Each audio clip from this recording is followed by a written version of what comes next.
Okay. Anyways, 1, 2, 3. Wait a sec. Get my fucking beer. This guy. What's going on, YouTube? It's Bluntzillavideo with Bluntzillavideo podcast, episode possibly 3, possibly 4. I think we got abducted by aliens on that last one. The last one, there was a slight abduction. So, Fucking ass hurts. his ass is still sore. They didn't do anything sexual to me. They just played cards with me. But I got the juicy ass Yeah, he's drinking a beer called Juicy Ass right now. from the Flying Monkey. That's right. But we do have a October podcast. It's been a while since we've done this. The last one we shot actually was video, but it's just, what the fuck was that? That's the fucking GoPro that's fucked up. Oh, okay. So we're recording this with like 3 cameras right now. Trying to. We're professional. Basically, I just have to plug one thing real fast. 2 things. So, over the last weekend, we participated in a 48-hour film challenge that was basically canceled at the last minute, but we decided to push forward with the support of Shock Stock, and we wrote, shot, and edited a film in under 48 hours, and that will eventually be able to be seen by the viewing public. Do you have any stories about the shooting? Do you have anything noteworthy to say? Yeah, I thought, like, that was my first time doing something violent on TV that involved blood, and I thought we came up with a nice creative way to have a pencil jab someone in the neck. So we came up with a neat idea. And it's the first time I actually ended up doing compositing to take your arm out of the shot, because it was in the shot for the whole time. So, yeah, and I think what we eventually put out ended up really nice. I'm actually proud of it. I gotta say, that was the first film I've ever worked on that involved CG. Well, I didn't add anything. I took stuff away. So You took stuff out. yeah, like there was the tube sticking out, and I masked that out. So that was a lot of fun. I think the highlight, to me, was seeing the end product, because, like, there was points throughout the process where I was like, fuck, like, we're never gonna film this in a day, and we're gonna be fucked, and it's just gonna be like a farce. You know what I mean? But yeah, did we bite off more than we could chew? yeah, like, I remember we talked about when we met up initially, like, there was talks of 10 minutes, and we were like, no fucking way, we can't do 10 minutes, man. Like, doing I don't think people understand, like, even my dad was saying, like, no one, unless they've seen this shit happen, no one could understand how long it takes to do something like that. Yeah. You know, because there's so much fucking planning and moving shit around and just thinking and waiting and all kinds of fucking nonsense. Well, to be fair, we didn't really plan.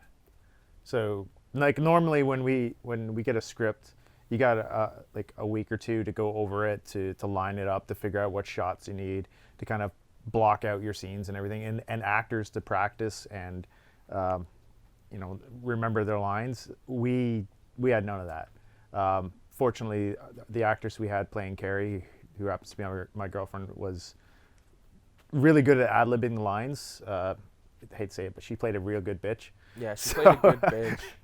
So I'm probably gonna get in trouble when she hears that, but I told her that too, and she said, "Yeah, that was my job." I've shown the video to a few people, and they're like, "Fuck, I hate her." And I'm like, "Yeah, I know, she's really good at that." Yeah. But yeah, it was like we went in, we wrote it. Well, you wrote it, and we came up with the concept and the idea on a Friday night at 7:30, 6:30. No, 7:30, right? Yeah. And there was beers involved, and there was drinking involved, and pot, and loud noises from the bar. We were in the anchor room. Yeah, with the anchor room of Toboggan, and it was packed Friday night. Crazy. Which raises the question again. I don't know how the fuck, if the actual film challenge was gonna happen, there was like no place in that building that they could have held anything where you were gonna hear anything. Yeah, absolutely, yeah. At all, unless they had a fucking, old-fashioned loudspeaker. Oh yeah. Well, I mean, I use my pull as a famous person to get like the private room in the back. Yeah. And essentially, like, so we we came up with the concept and we sent Ricky home to write it. I kind of was thinking about the shots because we knew there were shots that we were going to get and where we were shooting. So I guess we should specify that the 3 criteria for this film challenge, that's 3, not 4, was it had to have sharpened pencils. It had to have a set piece that was a backyard or patio, and it had to include the line, the importance of male testicular self-examination. Yeah. Well, okay, So fuck those cameras. So with those 3, I did the 4 thing too. With those 3, those 5. yeah, with those 3 pieces of information, we took that shit. I wrote a fucking script. It was like 7 pages, and we shot it probably in like 10 hours, I would say. Would you say? Probably in about 10 hours, 9 or 10 hours, and this is a 5-minute film. We started about 12:30. Yeah. Yeah. So starting at noon and going until I want to say 8 or 9. 8 or 9. Yeah.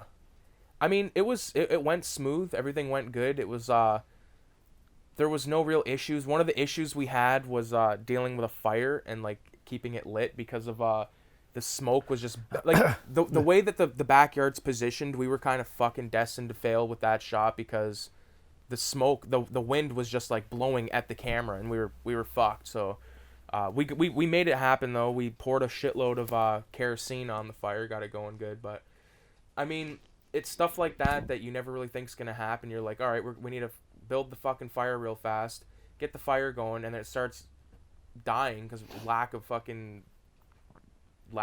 whatever, oxygen under whatever it was wasn't staying fucking lit. And yeah.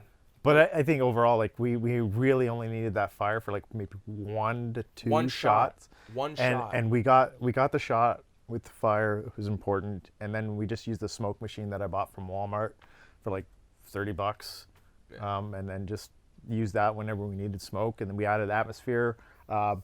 And like I said, I think one of the funny thing about the video is if you listen carefully. I mean, obviously, if you're watching this, you know my voice now.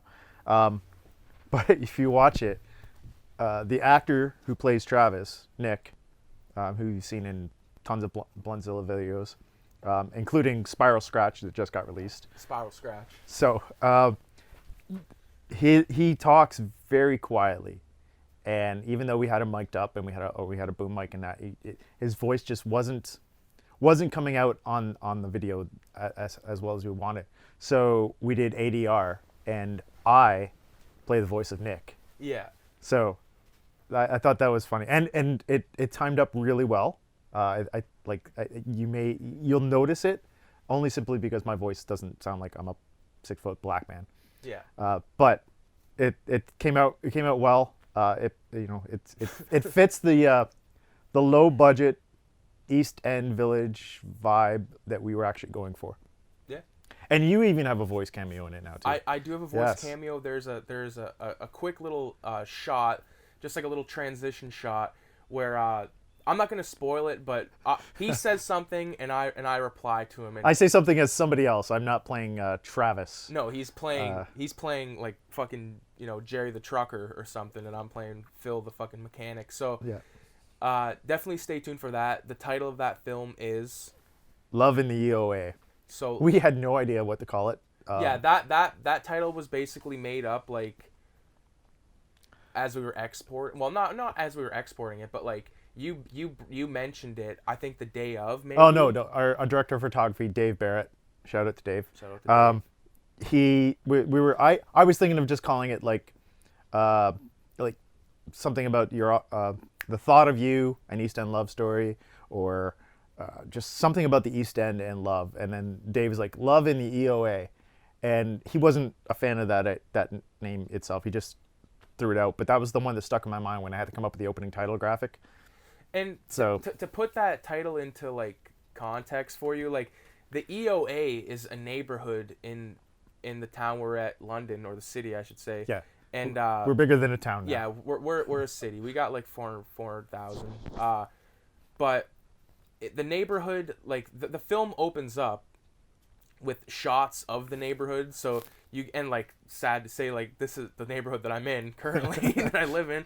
But there's like some broken windows. Like they've done a lot of work on Hamilton Road, which the street sign makes an appearance in the film. I should specify, in London, part of the city is always under construction, and it always seems to be on the East End. Always. Almost always. Yeah. All fucking ways. But it's cool to see. Like, if you're from London, I think you get the joke better because it's funny because, like, they're just constantly arguing. You walk through the neighborhoods around here, you hear people arguing and all that shit. Yeah. It's funny, and the thoughts that she's having throughout the film are really East End thoughts, I would say. All right. All right.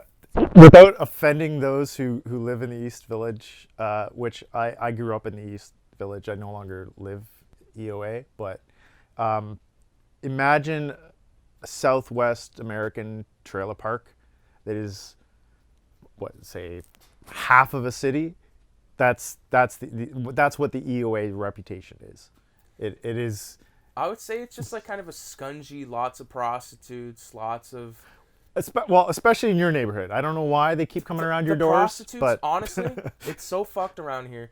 Like, Hamilton Road is just, like I said, they're doing work on it, so it is starting to look nicer. But the construction workers, not the prostitutes. Yeah, they're not doing work on it. Yeah, they go back to some dungy hotel or whatever. No, they don't even go to a hotel. They just go into the fucking back of there's like an old folks community center.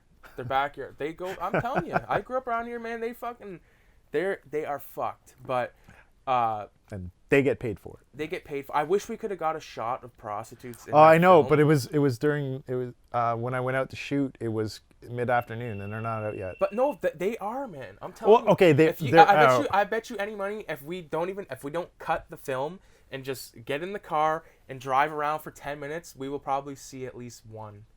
At least one. At least one pop with their hand in the air or whatever. It's like their symbol for like I'm on duty, it's like a taxi cab thing. Like, and the thing is, there's so many goddamn businesses around, and it's like you got it's fitting though, because like if you think about it, it's like a pawn shop. Yeah, that's all foamed up right now because they're trying to redo the building. They're trying to revamp the building, so it's all covered in fucking foam. But if you rubber. go inside, it's fucking sketchy as hell.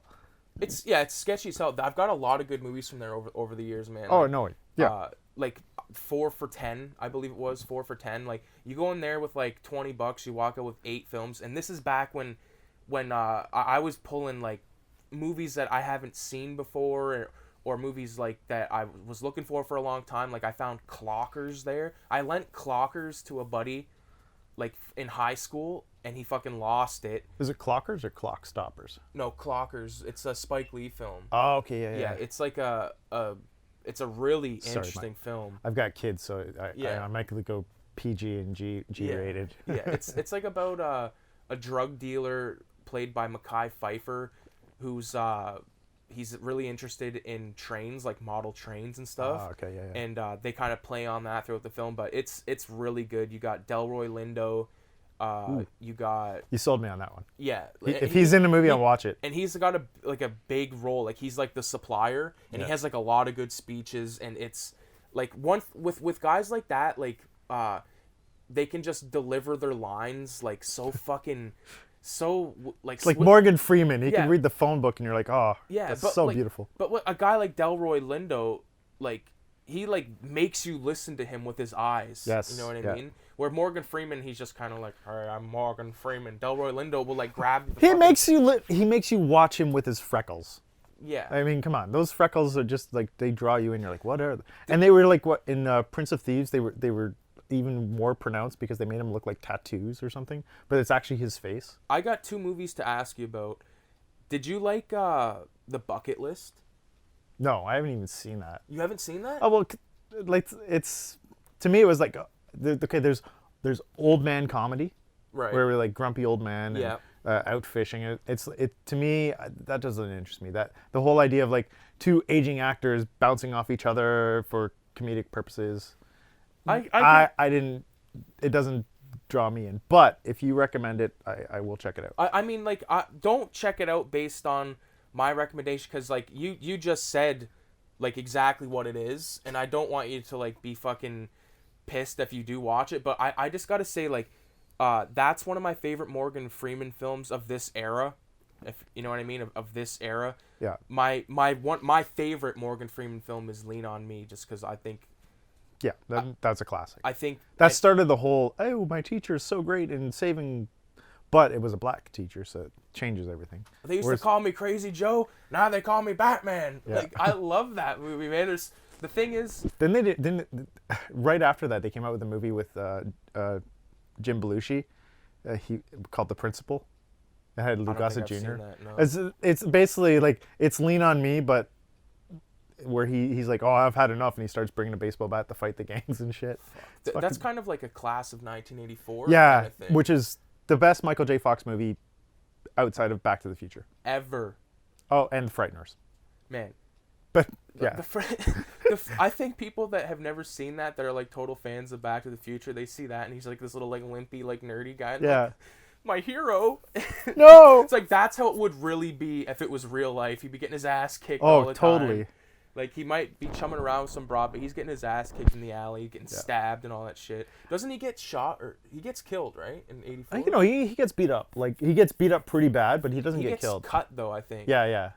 The ending of Class of 84, man, holy fuck. Like, it's basically, like, it turns into a slasher film inside of a school. Like, it's basically like a teacher versus these gang members. Yeah. And then, or like a new teacher at this school, and there's all these gangs, and they just run the fucking place. And there's a lead gang member who's like really a rich kid, and but he like, it's really good. If you have a chance to watch Class of 84, it's not to be mistaken. It's a classic. Not to be 1994, right? No. Well, that too, but not to be mistaken for Class of Nukem High. Yes. Which is a trauma film, which is basically like Class of 84, but like trauma-sized or trauma-ized. Yeah, trauma-ized fucking version, because it's got like the green slime and all that stuff that you want to see with the trauma film. I gotta admit one thing, and before I asked my second part of that question earlier. We've been waiting for you to say this all along. We knew you were going to say it eventually. Yeah, that's a good segue, right? But, oh fuck, I just lost what I was going to say. I was talking about Class of 84. Trauma, Nukem. Blood Pus.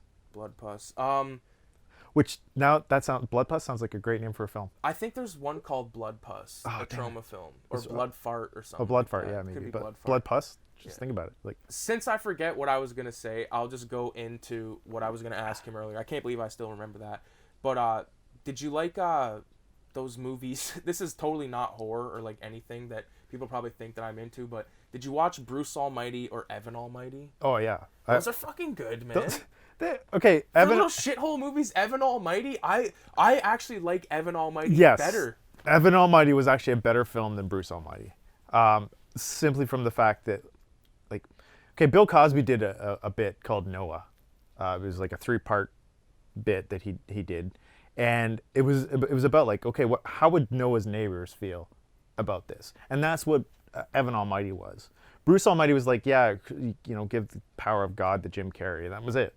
Right. But Evan Almighty had like a story that I was invested in. I wanted to find out more, and to be honest, it just felt like a better film. Like overall, I think so too. There was a better character arc for Evan than there was for Jim Carrey and Bruce Almighty. Definitely, and I loved everything about like the sleazy John Goodman politician.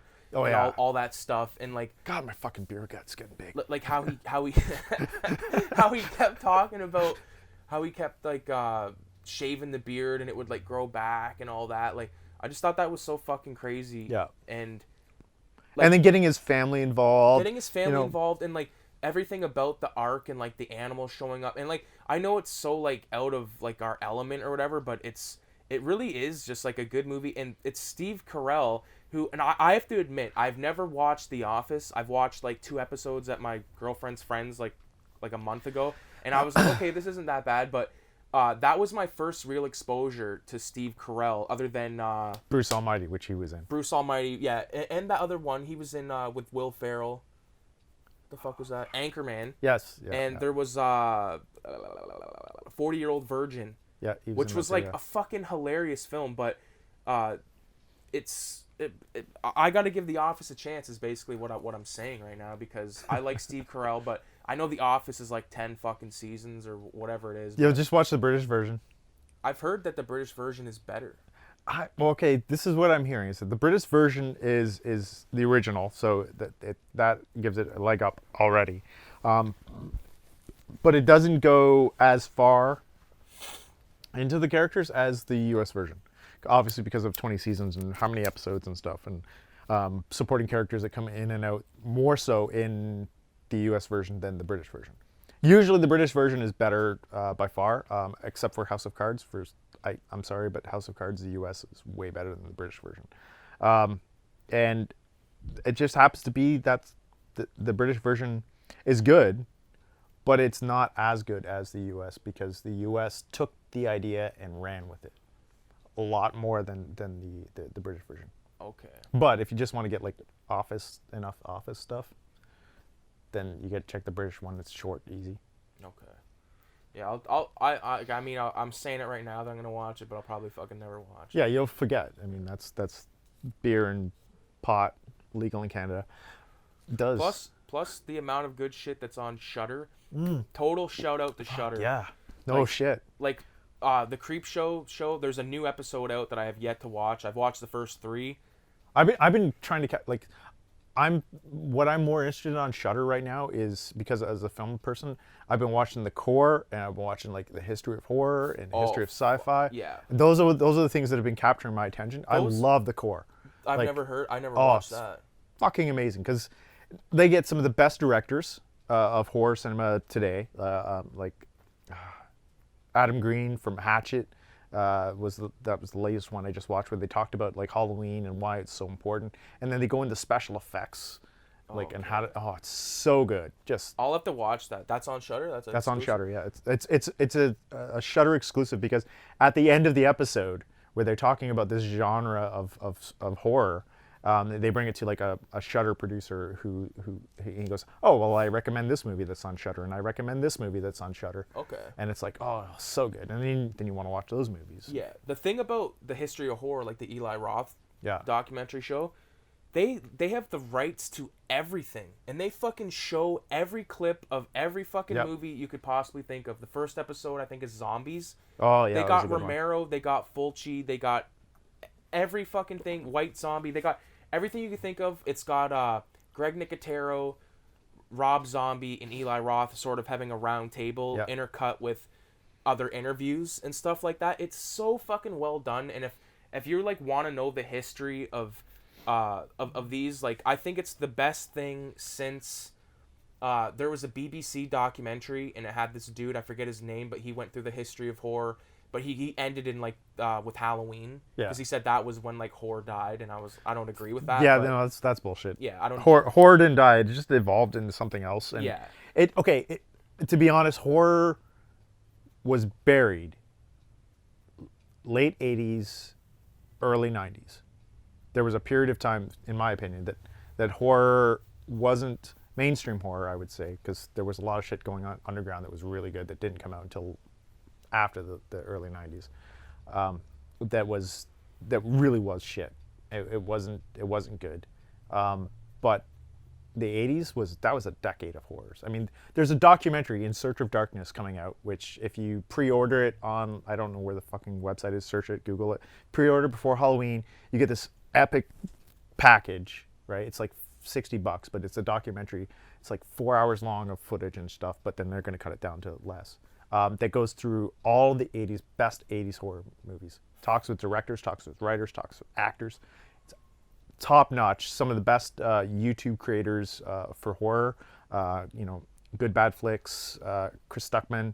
They're all involved in producing this horror film or this horror documentary. So good. But back to 80s, 90s horror, late 80s, early 90s, horror died down.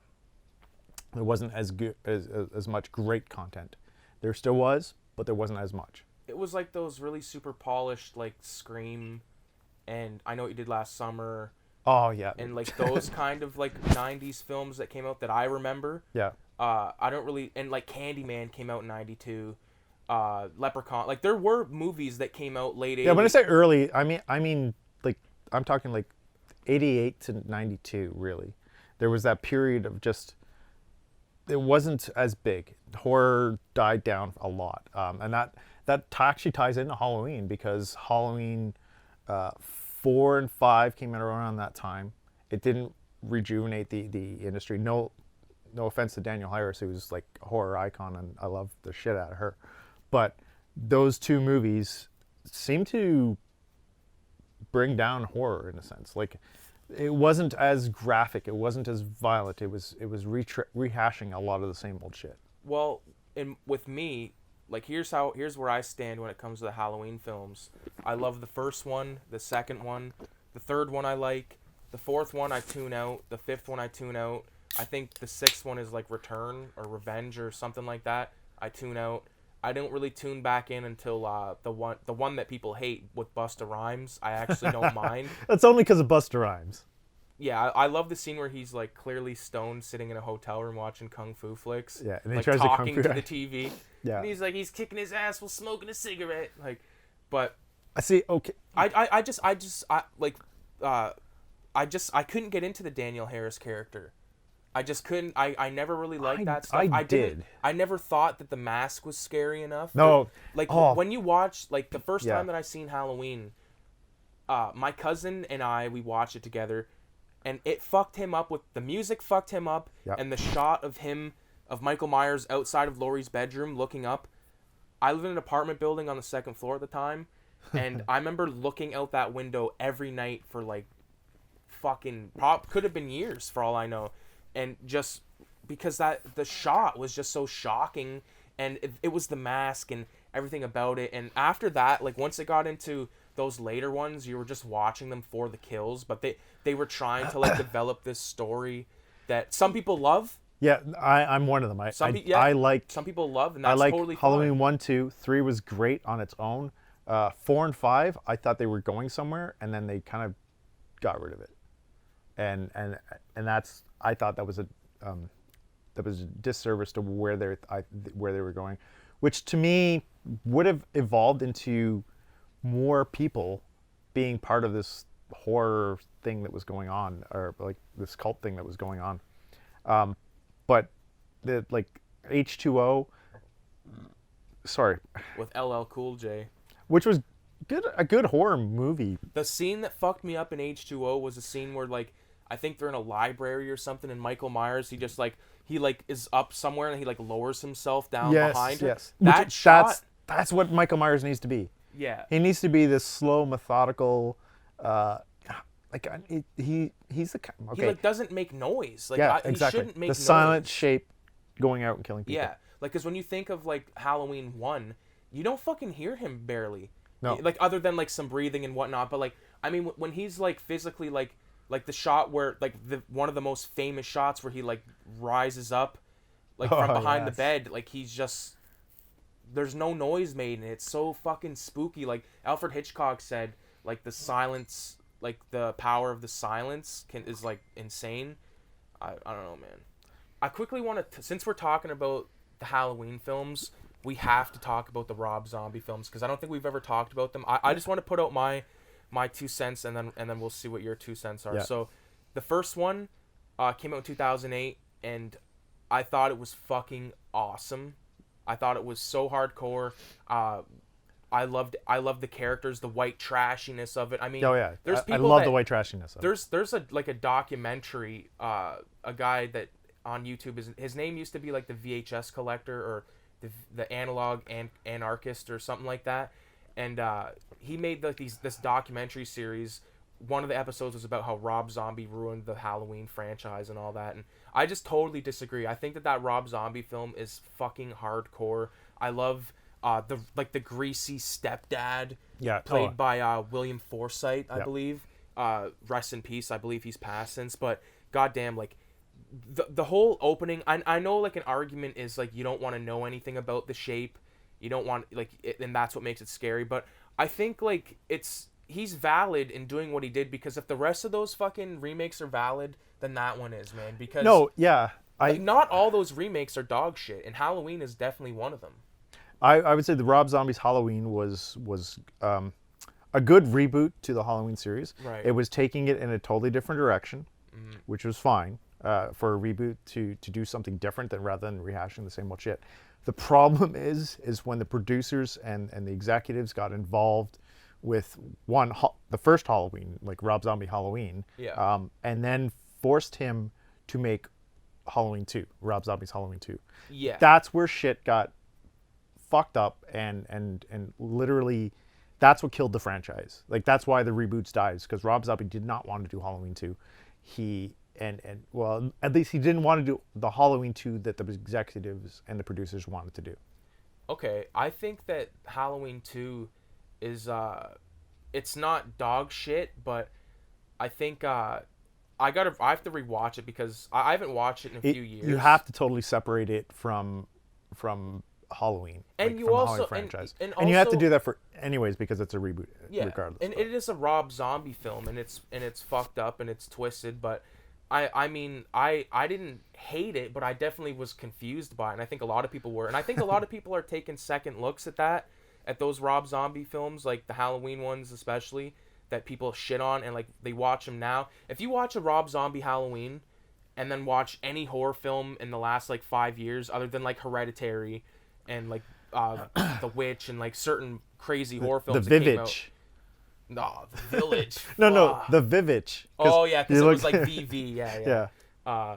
Fuck. The Village. No one talks about that. Man, I remember me and my cousin watched that, and we were like such like total horror fucks, and we were like, oh, this is gonna be crazy, and we watched it, and we were like, okay, this is kind of fucked up. All right. And I saw the twist coming. What the fuck? We're like, it's not a twist if you. we watched it. We were like, what the fuck this is horse shit, man. Yeah. And I'm not a M. Night Shyamalan hater, because I liked Sixth Sense, Unbreakable, Signs, Wide Awake. Wide Awake is one of. I don't think I watched that. It's the most underrated M. Night Shyamalan movie that I asked so many people about it.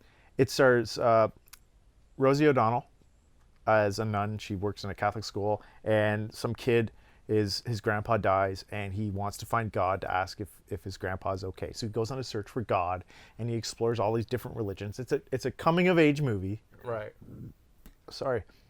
And it's so good. Like it's a really good touch. Fucking this juicy ass. It's fucking coming right out of my mouth. Yeah, he's spewing shit over here. It's actually a really good coming of age movie, and it was one of his very first movies. So if you can find that, watch it. If you're emotional like me, you'll cry. I cry during Simon Birch every single fucking time, so don't judge me on that. But yeah, M. Night Shyamalan did, and then it's Signs, Unbreakable, or sorry, not Signs. Sixth Sense, Unbreakable. Signs is where he kind of started losing me. I was not a fan of the absolutely where he was going with Signs. I did like the movie. I just don't. I think that's where he started going downhill. And then The Village. The Village was a lazy. He got stuck in this idea that I have to have a twist every fucking time, and that's what the we're reason. The reason why I watched Signs is because of Scary Movie 3. Because they made fun of it, and I was like, yo, I want to watch this, because they usually made fun of pretty fucking cool movies, and I watch it, and I don't mind. I love Mel Gibson. Yeah, Mel Gibson is awesome. He can't do wrong to me. Like, I know his personal opinions on Jews, regardless. Yeah. He's still a great actor. I'm separating the person from his characters. Like, if you can all right, listen, he was Mad Max. Yep. Right. He's fucking Martin Riggs. Max Rockatansky. Yeah, he's got like a Polish name in Mad Max. Rockatansky, yeah. I'm pretty sure. And then Martin Riggs. Patriot, Braveheart. Yep. He did a really good one called Get the Gringo from like 2010. Oh yeah, that was a good one. Fuck. Was it Bloodfather? Was it I have Bloodfather. I haven't watched it yet. That was so good. Fuck, man, I gotta watch that one. He's such a hardcore. We have to talk about Get the Gringo, because I've never met anyone else that's seen it other than me and my brother. I haven't seen that one. That's the thing. Oh, you haven't seen it? No, because it's on my list of ones to watch, and it's so goddamn But I know good. Mel Gibson is on a comeback, because he is putting out movies that aren't Hollywood polished. No, they're like good grindhouse. Yes, Like absolutely. he's turning into like the Rutger Hauer of this generation, Yeah. like the later Mel Gibson. Anyway. Except he can act the shit out of those. Bloodfather was amazing. Man, oh fuck. See, I've seen He's Bloodfather. seen Bloodfather. I've It's seen Get great. the Gringo. Those two movies came out around the same time, and they are, to me, they are revitalizing. Payback is one of my ultimate favorite Mel Gibson movies. Ultimate favorite. I love that movie. That I have the character. poster of that. Yeah, that character throughout that movie that he plays, and the fact that he took over directing duties because he was like, no, this isn't going where I want Super it. blue looking film. Oh yeah, absolutely. Yeah. But that was a thing at the time when it was coming out. But Payback was just so good, so good. Like I can't stress how much love I have for Payback. Have you ever seen Okay, let me ask you this because what do you like better, The Patriot or Braveheart? Because I like Patriot better. I actually do like Patriot better. Yeah. Patriot had a lot more. I don't know. The I whole just like the the whole story flowed better. I yeah, think. the whole idea of Braveheart, which I mean, obviously historical accuracy aside, his whole reason for doing the whole revolution was kind of weak.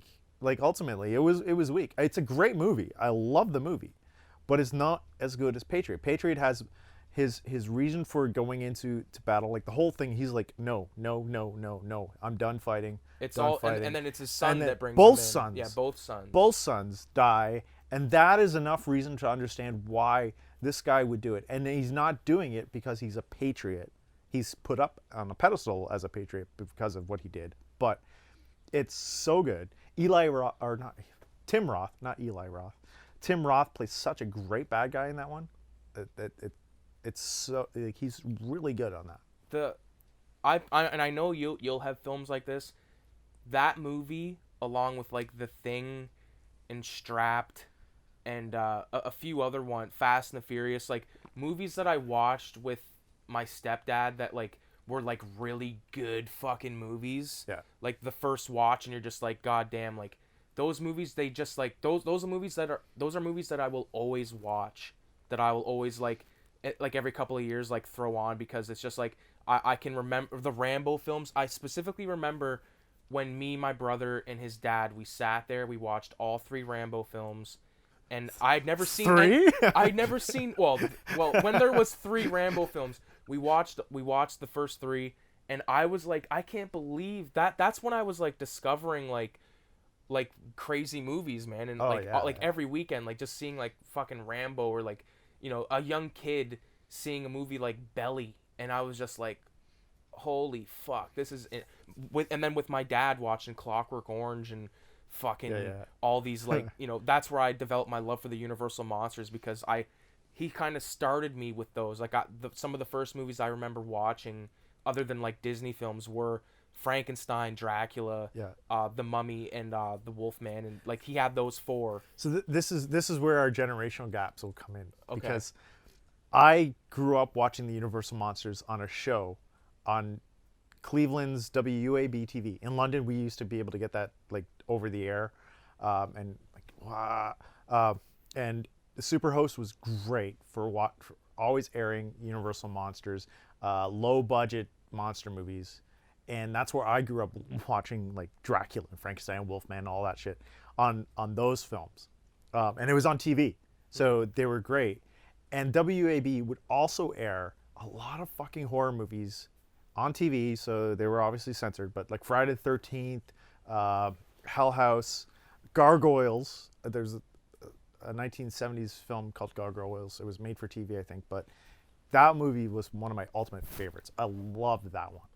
I think that, see, you got to watch a lot of this stuff on TV, and the shit was on TV when I was a kid as well, but a lot of my experience with these films came from either rentals or like movies that my dad had or like my uncle like would let us watch or something, and like the stuff on TV that was so censored, like for instance, like, and I think I mentioned this earlier, like we watched Dawn of the Dead last night, and we watched like the shortest cut of it because I grew up with that Anchor Bay double tape director's cut. Theatrical cut is probably what you watch.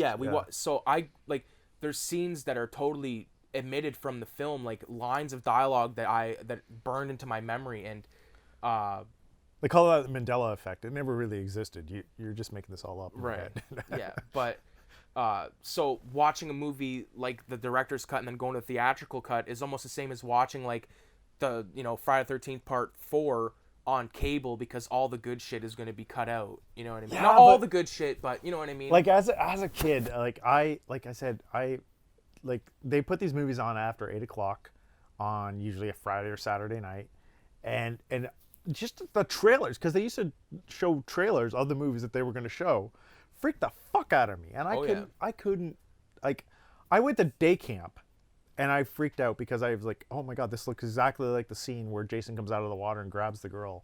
I'm like, and I freaked out, which reminds me, because one day I went to the drive-in, which is why drive-ins are amazing, is because we went to go watch Old School with Rodney Dangerfield at the Mustang Drive-in. This was during a summer camp, and on the other screen where you all you had to do is just turn over and you can look, was Friday the 13th Part 6. I'm watching that rather than Rodney Dangerfield. You don't need to really see sound to be scared. And then we had to drive back into the woods to our campground. I was terrified. I was like 7 or 8 at the time. That's crazy. I kind of have a cool story about Friday the 13th. One time, me and my brother, I have an uncle that had a trailer, and he lent us the trailer for like a weekend or a week or some shit. And I brought all the Friday the 13th films, and we watched all of them in a trailer in the middle of the woods, and we had this fucking golf cart. Exactly, yes. And like we're like flying around this I let my brother fucking drive this golf cart, and he fucking crashes into some guy's fence, fucks over the fence. I'm like, you gotta fix that. So he fixes it real quick. But watching those movies in that type of atmosphere it's so crazy, because you have it in your mind, like all this killing in the woods, and then cut to you're in the woods, and Exactly. you can't, especially if you're in like a thick wood area, like you're not going to be able to see like very far, and like Jason Voorhees is lurking, motherfucker. Yes. And this, like I'm telling you, he's out there, and like Cropsy from The Burning, like they're out there. Sleepaway Camp. Oh, before I forget, did this ever happen to you? Did you ever, when a trailer came on for a movie, would you look away? Nightmare on Elm Street did that for me. The very first Nightmare on Elm Street. I was, I'm living on just like on King Edward Street over here, and it's like I can imagine it. Just that scene where he's walking with his arms so fucking long. Yeah. Freaked the. I was literally terrified. Yeah. And I'm trying not to swear because we're trying to get YouTube monetized, but that's out the window. Good fucking luck. Man, I'm telling you, when I was a kid and like trailers for, I'm trying to think of Even Troll. Believe it or not, the first Troll scared the shit out of me. Oh, Like I was terrified of horror movies as a kid. I couldn't even watch it. Like back in the day when in First Choice Super Channel, I don't know how or whatever it is in the States, where you could tune into the channel, but it would be scrambled. So it's like shitty. it'd be all like blue and green and all that stuff, but you can hear the audio perfectly. Right. I would watch that and get scared of movies like Fright Night and like Jason and Nightmare on Elm Street. All of those movies, they would scare me. And I, as a kid, like in the 80s, you're like 8 or 9, you're allowed to come home from school by yourself and stay in that place by yourself. Your mom's, dad, whatever would be able to go out, and you're allowed to stay at home by yourself as long as you don't answer the door for strangers and shit like that. Yeah. So you have only your imagination to go with. Yeah. And it's terrifying what your imagination can come up with. And then when you watch the movies later, you're like, I was fucking scared of that? Yeah. Like Fright Night? I was scared of Fright Night. Well, Land. Like the original Fright Night, not like obviously the Lost Boys scared me. I saw that in the theater. But get this, the scene that got me isn't like That scene where he bites the head like a melon. That's insane, but like at the bonfire. Yes. Okay, yeah. That's not the scene. The scene that scares the shit out of me in the Lost Boys is the scene where in the opening like 10 minutes, the security guard is like making his way to his car, and it's just like a fucking like helicopter view. Or that couple in the car. Yeah, where like that type of shit. Yeah. Scared. I can't look at that. Oh, I can, but Yeah. it's fucked up, man. He doesn't Like, watch horror movies anymore. Yeah, I don't. I've never watched any of these films. It's all a fucking lie. Yeah. All right. My favorite film is Bambi. Bambi. Not even that, because it's horrifying at the end when the mother gets killed. And Man, just isn't it at the beginning when the mother gets killed? No, I don't it's near remember, the end, man. I I haven't don't. watched Bambi since I was like fucking 5, man. But, my favorite Disney film is Pinocchio, for the record. I What don't about even you? know what my favorite. I love. Do you Robin. like Pinocchio? Pinocchio's all right. Well, it's all right. It's fucking amazing. It's all right. Jiminy Cricket. Yeah, I mean Jiminy Cricket's a great character, but I mean ultimately, like, let's be honest. Geppetto. Don't you like Geppetto? No, Geppetto's just The Italian carpenter. yeah, no, With his it's like fucking cat Figaro. Robin Hood was always my favorite one. Robin I think. Hood's Like good. that, and that nothing makes a fox sexier than Robin Hood. Wasn't Fox and the Hound? Oh, okay. No. I forgot Robin Hood was a fox in that. Yeah. I don't know why, but when you said Robin Hood, I thought of the movie with Kevin Costner. no, the one from like the fucking 40s with what's his Oh, name? Errol Flynn. Yeah. Flynn, yeah. No, those. Oh, Those are not bad either though. Speaking of like old movies that are like amazing, like you watch Buster Keaton and stuff like that, and you just see the amazing stunts that they do. So great. An amazing. Oh, what? what's All right, it- my GoPros are fucked up. The GoPros are fucked. So You'll if see you're no- watching this and the video cuts out and we go straight to audio, he's editing it. It's not my fault. Yeah. I have nothing to do with this. I set up the lighting. It looks like shit because I'm in complete brightness. This guy's lit perfectly. Yeah. But so we just cut into this because they're shooting in 4K. Yeah. There was another movie I wanted to ask you about. I almost called it Mr. Wilson, Dennis the Menace. Oh, yeah, okay, With yeah. fucking Walter. Walter Matthau. Yeah, Walter Yes. Matthau. So interesting story about that is I did some extra work when I was in Toronto, and I met the guy who was actually Walter Matthau stand-in for that role. Really? Yeah. That's insane. Other than that, I did not like the movie. You don't like that movie? No, I did not. I fucking Problem Child was a better Dennis the Menace than. Problem Child. I like I remember this is okay. Here's a cable story. So back in the day, Problem Child was on, and I think I either had to go to school or I was like doing something. We had to leave, and I got to watch like 5 or 10 minutes of it. Yeah. And then I never. You never saw the end. I of it. never seen anything about it again for like years, and then all of a sudden it was on TV and it said Problem Child, and I was like, what the fuck is that? And I put it on, and I was like, this is that goddamn movie. And then I'm like, there's fucking 2 of them? Yeah, there's Like, 2 oh of them. my There's God. a sequel. It's fucking And great. I'll do anything. I love John Ritter. I Yeah. fucking love John Rest in Ritter. peace, John Ritter. Yeah, he's one Three's Company, Three's a Crowd, all of his fucking shows, amazing.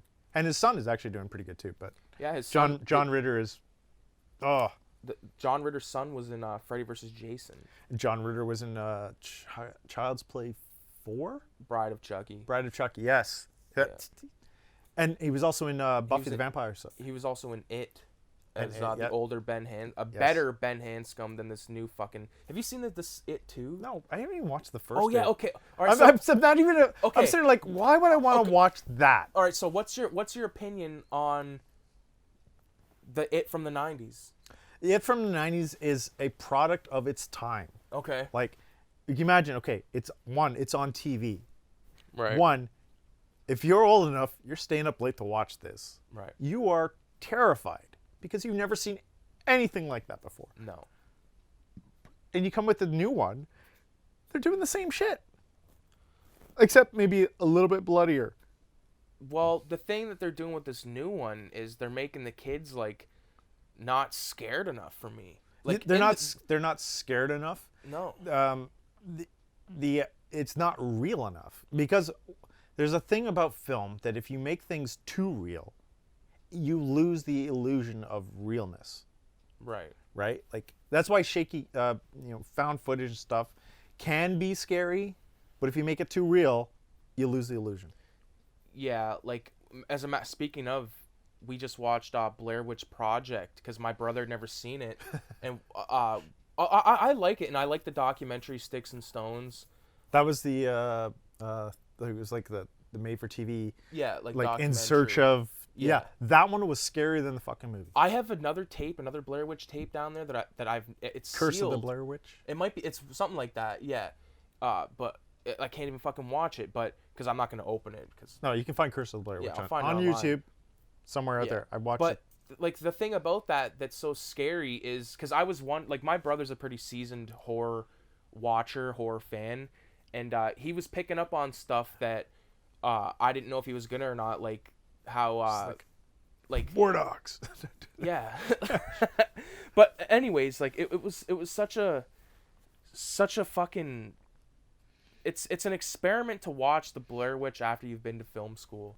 No, Because no. it's almost like fuck, they did, other than like the acting, like that's such an easy fucking film to make. 30,000 is what it took to film that. Insane. And they the made, stories like, behind it all.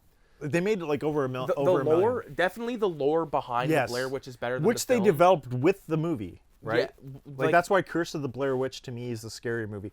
If you grew up in my age, you watched In Search of with Leonard Nimoy, Unsolved Mysteries, and all that shit. Okay. Watching Curse of the Blair Witch was like, especially if you just like tune into the channel because it aired on TV. Right. You tune in without seeing the original like excerpt which says this is a work of fiction. Blah blah blah blah.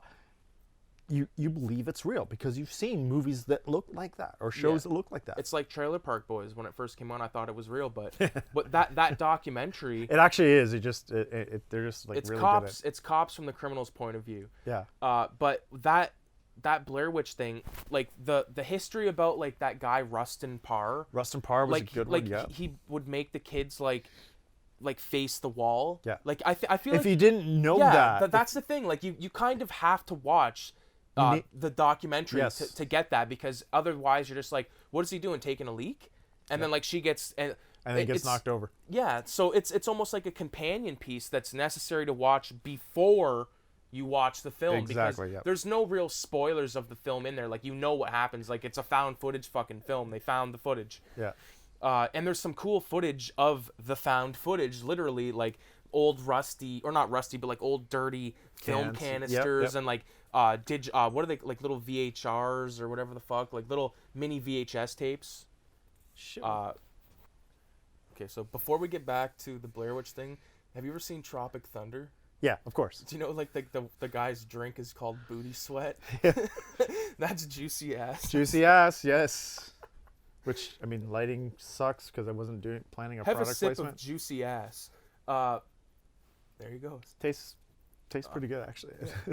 The final thing I want to say about Blair Witch Project is the second one, Shadows of the Blair Witch. Book of Shadows. Book of Shadows, sorry. I have not watched since it came out, and that was the one that I saw first. And I was like really fucking young back then, but I did see Blair Witch from like 2000 and that one I haven't seen 17. because I don't know why, but I want to see original shit, and I've been avoiding reboots. Well, for the most part. That's a good segue into the films of Ari Aster, who did that 2 movies you haven't watched yet. And anyone that's watching this at this point, sound off in the comments. He needs to watch Hereditary. He needs to watch Midsummer. Yes, he needs to watch The Strange Things About the Johnsons, which was his thesis film. Okay, that one sounds more interesting to me than Hereditary and Midsummer. It's brutal. It's fucking brutal. And it's not brutal. Like, it's not like it's not graphic. It's graphic, but it's not like graphic. You know what I mean? Yeah. It's more like, kind of graphic. I've heard from so many horror people that that is like, it is an elevation of current horror cinema, back to what the original Wicker Man and things like that were. Oh, for sure. The Hereditary Man, or not the Hereditary Man. There's no movie called. That's my movie coming out. Yeah, it's like the movie Hereditary, I think is on par with. It's definitely going to be a classic. It's a modern day classic. It is already. classic already. Yeah. I just haven't. It's a movie I need to pay attention to in order to really enjoy. Yeah, that's a movie you got to sit there with like the lights off, by yourself, no interruptions, and just watch and immerse yourself in the film, because it's a movie that commands your attention at all fucking times. And when you're watching it, there's no like paranormal activity shit where you gotta like look around on the screen and stuff, but there's times where you kind of gotta like go, what the fuck am I looking at for a second? You know what I mean? Yeah, like why is this on the screen? Yeah, why is this on the screen? Like, what's going on here? And then Midsummer, which is the story of a trip to Sweden gone wrong, is insane. Like Ari Aster, like he's a modern day cinema master in terms of horror. Yeah. He fucking chiseled his name into the concrete of film with Hereditary, man. I'm not going to disagree, and these are movies that are absolutely on my list. It's just it's a question of, like, again, with so much to watch and so much out there, to find a movie that you know that 100% that you have to sit down and pay attention to. I find that daunting task. Having kids, cell phones, whatever fucking distractions are going on at your time. Both things which you have. Absolutely. But if I had said, okay, you know what, I'm going to go sit down in the theater and watch that, which I should have, but the problem with horror movies these days is that, one, they're not in theater long enough, and two, they don't get in theater at all a lot of times. Most times they don't get in theaters at all, and that's and especially in October. October used to be the month of horror movie releases. Yeah. And we don't get as many, and what we do are milquetoast at best. It's just like we are in a to be honest, the drive-in and the VHS decade were the best time for horror. VHS tapes were like, you were producing some of the best films you never heard of, and they were just in the video, and you couldn't stream them, you couldn't find them anywhere. You walk into the section, you go horror. Oh, look, there's Maniac Cop, there's Psycho Cop, there's Popcorn, Phantom of the Opera with Robert Englund and stuff like that. Or even reading Fangoria. Having that magazine was a treasure trove of horror stuff that was coming out that you could look forward to. I couldn't imagine, because I have a shitload of Fangoria, but I only ever purchased them on a monthly basis for like a couple of months. Mm-hmm. And it was obviously way after the fact. You didn't even have to purchase them. You just look at the cover and go, that movie's coming out. That looks interesting. Yeah, like it's when you buy them now, it's just kind of like, it's just not that good, because there's like everything comes out on the web, online, or like there's nothing held back. It's so easy. Yeah, exactly. There's nothing exclusive in the magazines. Like, that's why back when Fangoria was your fucking way of finding out about horror shit, or Famous Monsters, or Horror Hound, or like Starlog, or like any of those magazines for any of that kind of genre shit, like it was like you said, a fucking treasure trove, because you got to find out what was coming up. You got to have interviews with the special effects artists, who were the people you gave a fuck about more than anything. They became celebrities because of that movie. Exactly. Like there's a great documentary called Nightmare Factory about K&B Effects, and they say in the fucking 80s, they lived like rock stars. Yes, they lived like fucking rock stars, but they were horror nerds. So, like, Howard Berger joked in the documentary, saying, like, we looked the part, we had long hair, we wore cut off sleeve shirts and all that stuff, but we would go home and we would crack open Fangoria and we'd be like, not getting off, but the centerfold of Fangoria. Yeah, like, we got a Playboy magazine with a Fangoria stuck in the middle. You know what I mean? Oh, yeah. But not really. No, like I learned so many movies just through Fangoria alone, and I love that time. Like, it was Starlog, Fangoria, and Comic Scene. Those are the three. I love science fiction. Science fiction is actually my first love.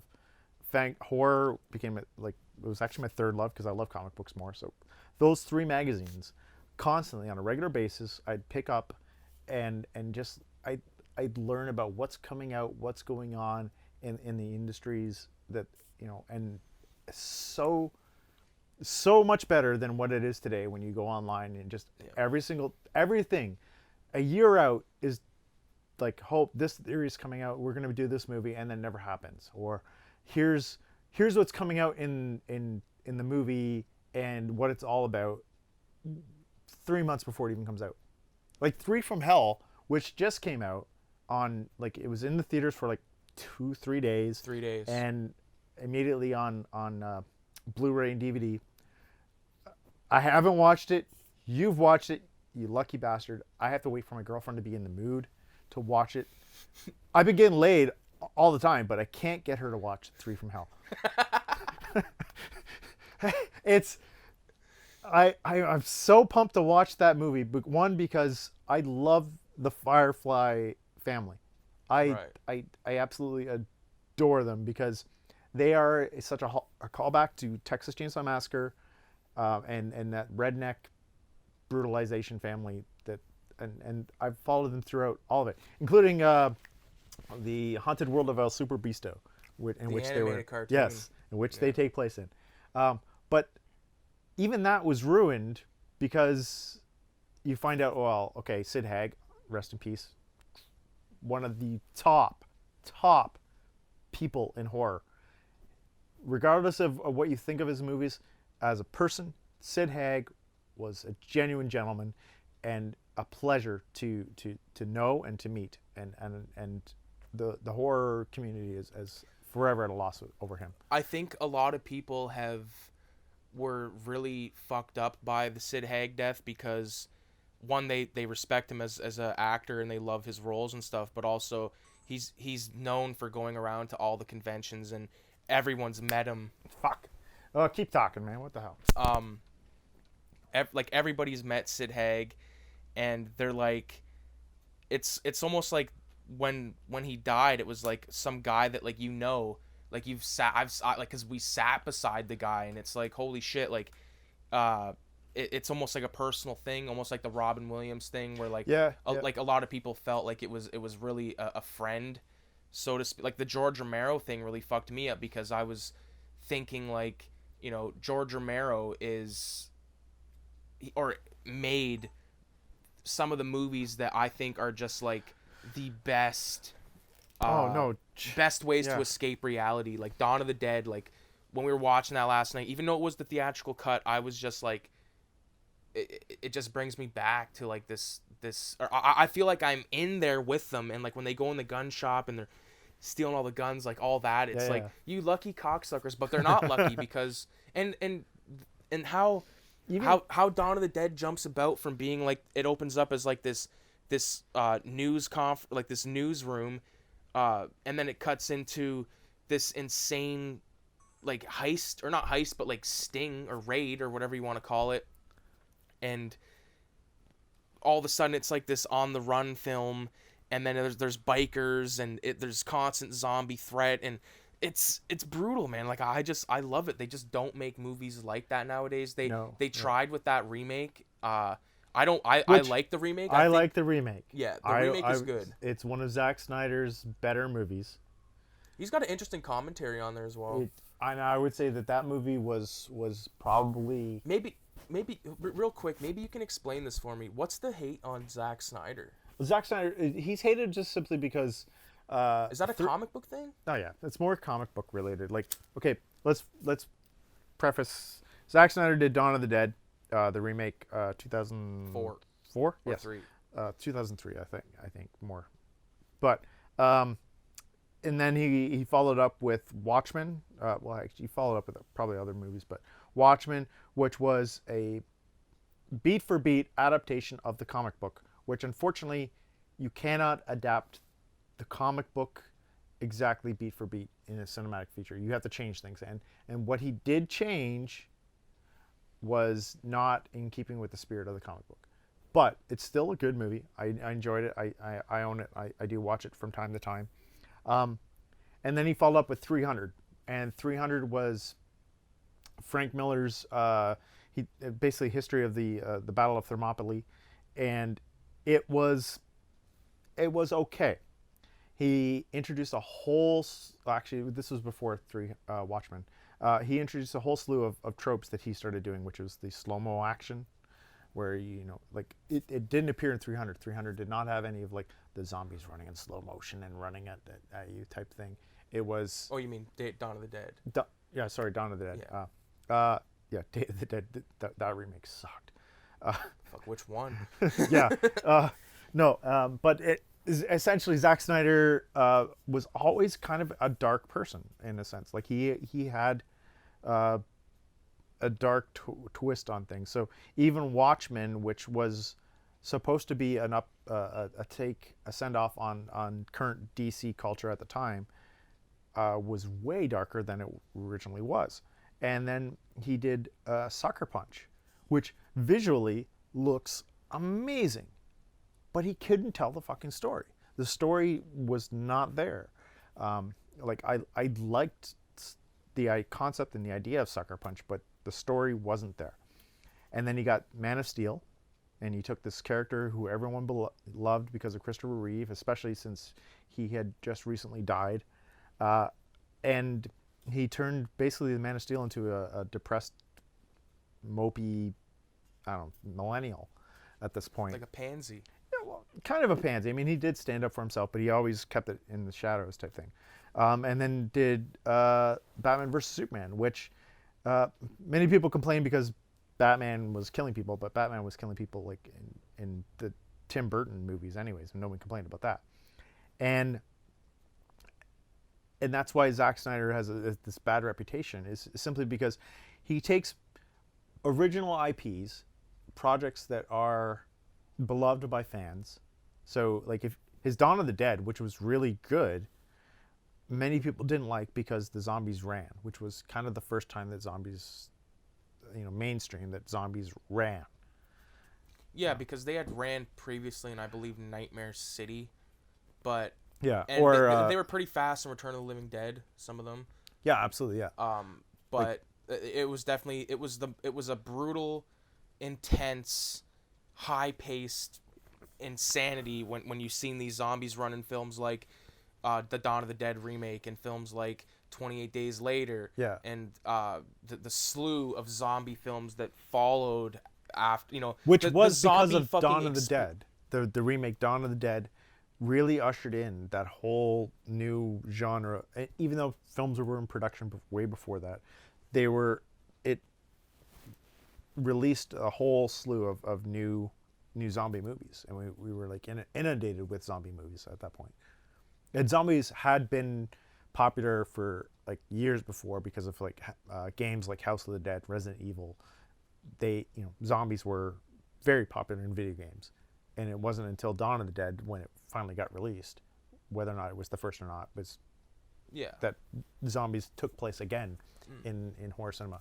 And that's when you got World War Z, the book by Max Brooke. Those zombies. Speaking of Max Brooks, he did a comic book.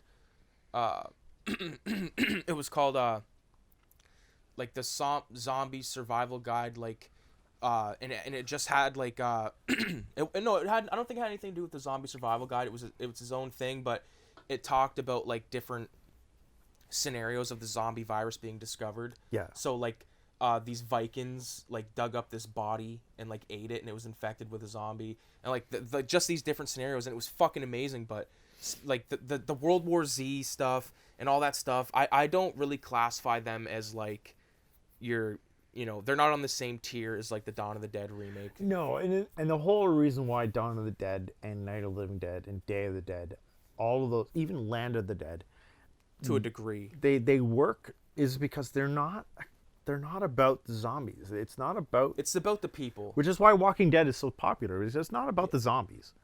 But the thing is with Land of the Dead with me is the lead guy. He's the guy that I can't fucking handle. I don't like him. No, and that I don't.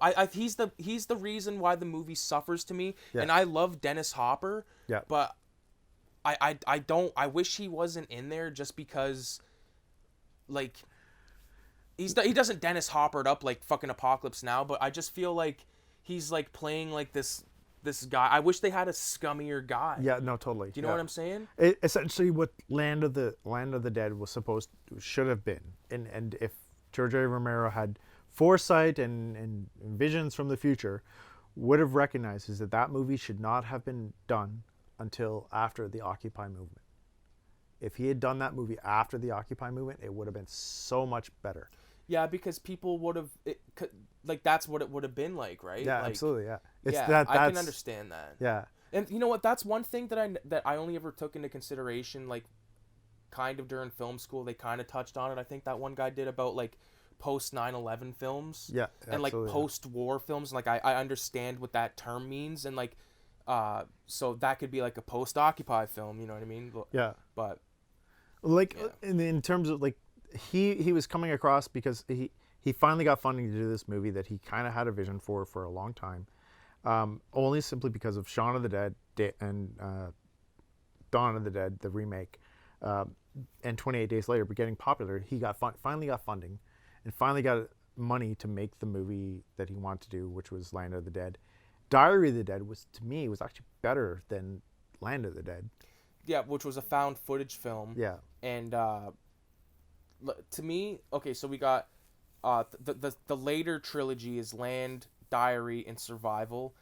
And honestly, I'm glad they exist for people to enjoy, but I'm I one don't. glad that George A. Romero was able to continue making movies and make money off of this stuff. 100%, 100%. But I just wish that, uh, there had been a different trilogy, because No, to yeah. me, like, Land of the Dead to me doesn't feel like a Romero film, really. It feels like a super duper like 2000s. It feels like someone imitating a Romero Yeah, film. and like, I love what the fuck is his name, the Spanish dude, John Leguizamo. I Yeah. love that guy, but and I don't have a problem with him in the movie, but he doesn't like belong in a George Romero film. You need like He does, I- but he needs to be written better.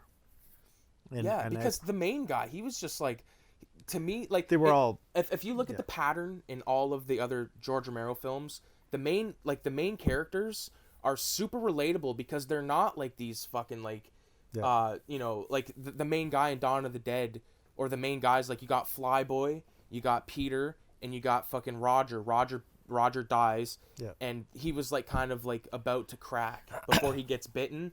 And then with Peter, he's like the most level-headed of them.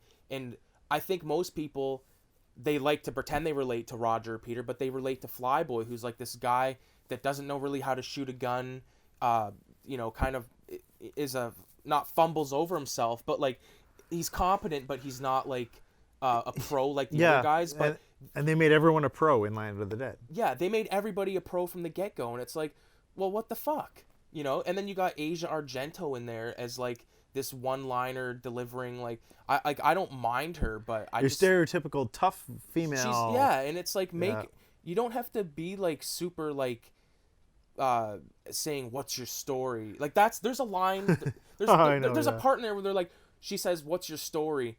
No, he's like, I'm sick of hearing everyone's story. And she's like, "What's your story?" And I'm like, fuck off. I almost think that what George R. Romero was trying to get at wasn't the Occupy movement before it was the Occupy movement. You think about what the zombies were doing. They were doing menial jobs Yeah. through instinct alone. And And you have this tower of all these rich people having the shopping mall experience and everything else. yeah. And that was the Occupy movement. And that's Yeah, and he was ahead of his time in that. But because he was ahead of his time, he didn't quite understand the time that he was trying to get at. Right. And George Romero was known for his political commentary throughout his films. Yeah, the shopping mall scene with the American consumerism, civil rights movement with Night of the Living Dead, all of those things, and I think he was just ahead of his time. Before, I mean, because he obviously passed away before he could actually finish making great movies about the Occupy movement. But he was too ahead of his time, and I think producers and executives took advantage of the fact that he was the godfather of zombie cinema, Yeah. and pushed him to do a movie that he wasn't quite ready to do. I agree with that. But at the same time, I'm so glad he made that movie, because one, it creates so many jobs for people, and it does. He was finally making money off his creation, because Night of the Living Dead, he made that movie on the cheap.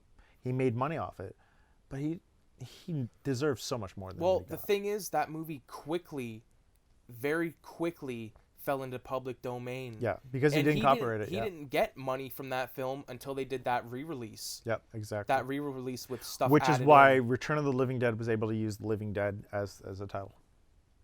Yeah.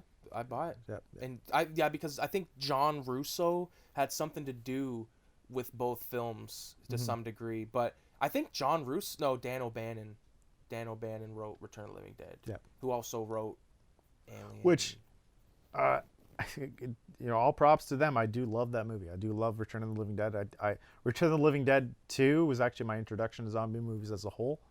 So like those movies hold a special place in my heart. But obviously George R. Romero, not George A. It is A. Is it A? Yeah, you're thinking of that other fucking juicy ass getting in my head. Yeah. No, those George deserves obviously such a tremendous appreciation from taking the zombie genre from where it was, which was simply virtually nothing. Well, I or mean, just some voodoo shit. I mean, yeah, it was all voodoo shit, and taking it and moving into a place that has occupied so much space in American cinema and Canadian cinema, and even like around the world, like Dead Snow. Zombie movies are all over the place now. New Zealand with Eaten Alive. Eaten Alive, yes, or Dead Alive. Mm-hmm. The Peter Jackson move. Eaten Alive is a movie by Toby Hooper.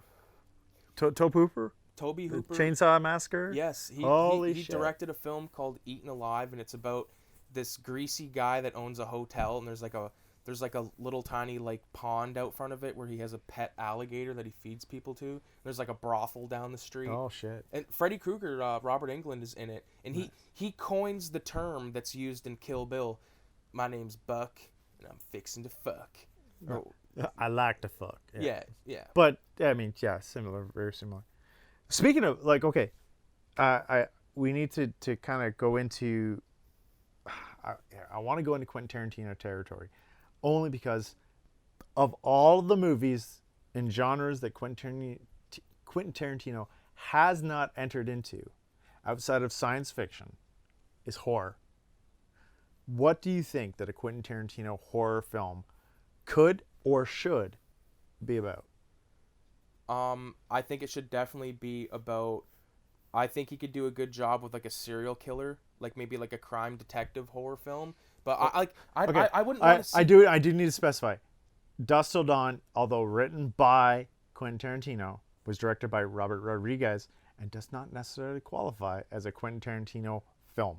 And also to even concrete that even further, the story was written by Robert Kurtzman of K&B Effects, and the screenplay was written by Tarantino. So it's just a Tarantino treatment of a story that precisely. So same with Jackie Brown. He needs to really dive into horror, not science fiction. Science fiction we can totally talk about another day or whatever. But horror. You think a slasher film? Maybe not a slasher film. I think he could do a good demon film. It's hard to say because he's known for dialogue-heavy films, and there's dialogue-heavy horror films out there. But let's look at what movies has influenced him the most. Obviously, 70s kung fu cinema. And kung fu and 70s action, blaxploitation, yeah, and obviously 70s action, French Connection, and Western films from the 70s and 60s. So if you're looking at that genre of film, so excluding the 80s, what kind of horror film do you think that he would be really good at? That he's been influenced by? Demonic possession. So you've got The Exorcist. I think he could do a good attempt at maybe, or Texas Chainsaw Massacre, or Crazy Cannibal. The closest he's got. Have you seen Once Upon a Time in Hollywood yet? No, that one I have not yet seen. Okay, because there's kind of a horror-ish scene with the Charles Manson thing. Yeah, this isn't really a spoiler, and you should expect it anyway.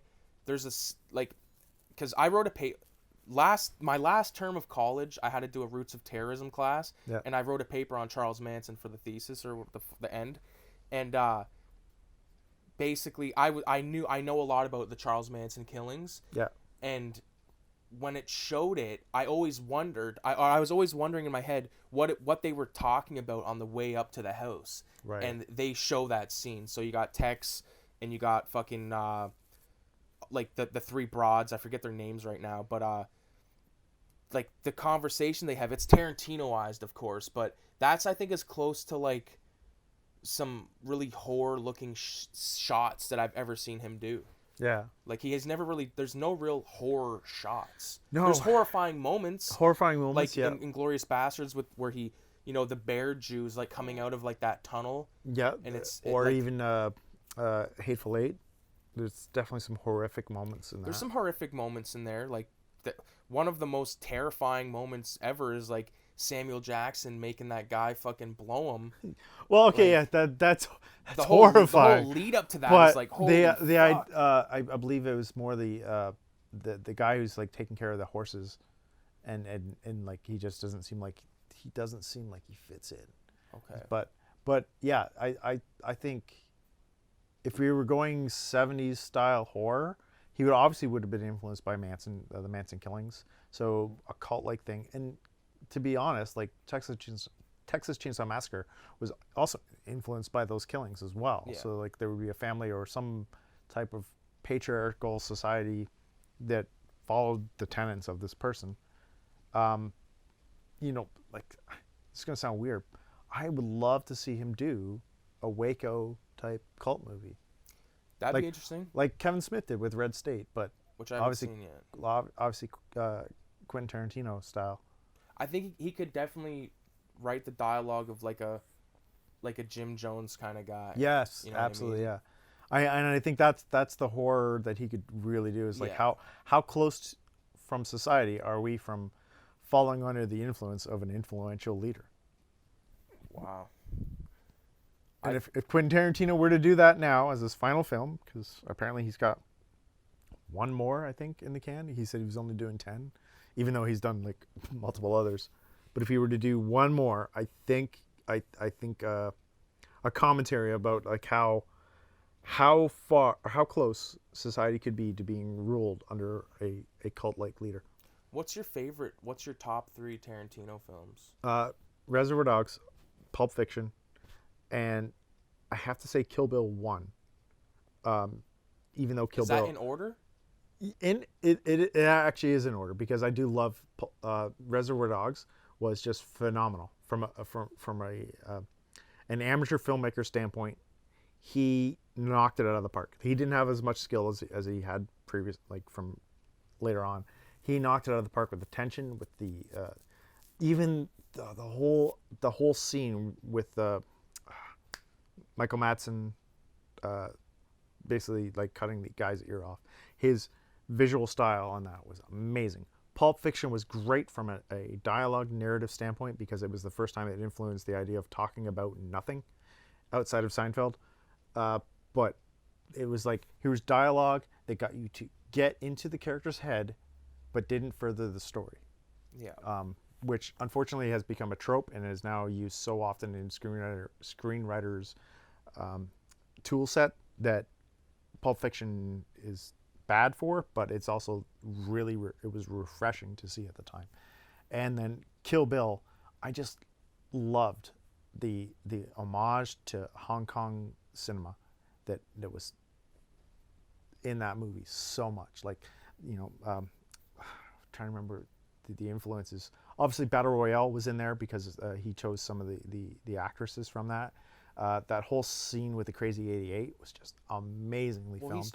He's channeling like John Woo and fucking Takashi Miike. Yes, and absolutely. A lot of like you said, like 70s Japanese, like Kinshi Fukasaku. Yeah. And which really came out in the second one a lot more, but the first one was I think that those like the two Kill Bill films, I think that it's his masterpiece. Oh, it like is, when I rank my Tarantino, Kill Bill is first, followed by Django, and then Reservoir Dogs, and then Pulp. I love Pulp Fiction. I just think that Django is so fucking good. Like, oh no, yeah. I mean, Django is great, and it is really good. But in terms of what he introduced to cinema, oh yeah, no, I totally get that. I have to give it to Reservoir Dogs. It's an amazing debut film. Definitely Reservoir Dogs, and I love it. I think, and Pulp Fiction just because again from the dialogue standpoint. Yeah, I just love the Django story of like the the slave turned free man that goes and kills the people that have hurt him and fucked over his wife and all that shit. And like, there's some insane shots in that film with like the wife Kerry Washington like inside of that fucking hot box thing, like all that. And it shows you great movie. Yeah, it shows you like the reality of the times and like. Okay, well, when you say reality of the times, I think you're going a little hard. Well, I wouldn't doubt that there was hot box things. No, that shit happened, but at the same time, his whole like he's got Django was pretty gun savvy. Yeah, it was good. Like I loved Corder did an excellent little critique of that one scene where he shoots the one lady in the he's standing on top of the stairwells and he's looking down. Oh, and she goes flying out the fucking door. And like the one stunt guy's like, if I was her, I would have had her bouncing off the thing, or like like he shot from a totally different direction than which she flies. There's no way she flies that far back that straight. But at the same time, that movie was fun to watch. It really was, in my mind, it was the greatest movie of that year, simply because one, it was fun, it had a great story, a great performance. Leonardo DiCaprio knocked it out of the park. Jamie Foxx, Samuel L. Jackson, top notch, but I definitely got to give it up to that movie. But Pulp Fiction tops it simply because it was, at the time in 1994, there was very few films that would change with time, like deal with time the way that Pulp Fiction did. The dialogue was so top notch, the cinematography amazing, and the overall story, like even though it doesn't have an overall arc for everybody, it was really, really great to see something like that on cinema at the time. And that's why it won the Oscar for Best Screenplay. But it didn't win Best Picture because Forrest Gump won, right? Well, yeah, but Forrest Gump had like nostalgia feels all the way. Is Forrest Gump even that good of a film? No, because Forrest Gump was really great only simply because of what they were able to do with compositing him into old footage. No, I think the story itself was shit. But there is standalone scenes. No, there's that great are scenes. Fucking amazing. But like to me, like honestly, like the scene with like him in Vietnam, like where he goes and saves the guy and like the guy dies there and he's like, I want to go home. Yeah. I think that is one of like the most insane fucking insane parts of that film, and as well as when he's. But is it Oscar worthy? I don't think it's Oscar worthy. No. I just think it's cool. I think it only won because it's not cool. Tom Hanks was writing off of Philadelphia, which he had just won the Oscar for, and so one, it was, people were like, he's a great actor. Here's another role. He did act good. I'm not going to say he was acting terrible, but ultimately that movie. Which movie have you seen the most since its release? Have you seen Pulp Fiction the most, or have you seen Forrest Gump? I've definitely seen Pulp Fiction. I've probably seen Forrest Gump like a good, and this might sound fucked, but at least more than 5 times. I've seen it about 10 times, but I've still seen Pulp Fiction more than that. Yeah. Because Pulp Fiction is one of those movies that I will go back to because of the memorable moments, the dialogue, the imagery that was put forth, and the whole time thing, the having things happen out of order was amazing at the time. Do you want to hear my backstory about Pulp Fiction? Sure. No. Okay, so this is how I first seen Pulp Fiction. Wait, I changed my mind. No, I don't want to hear it. Listen, this is crazy. So my buddy's sister got one of those big like posters, like those wooden posters from like the flea market. Yeah.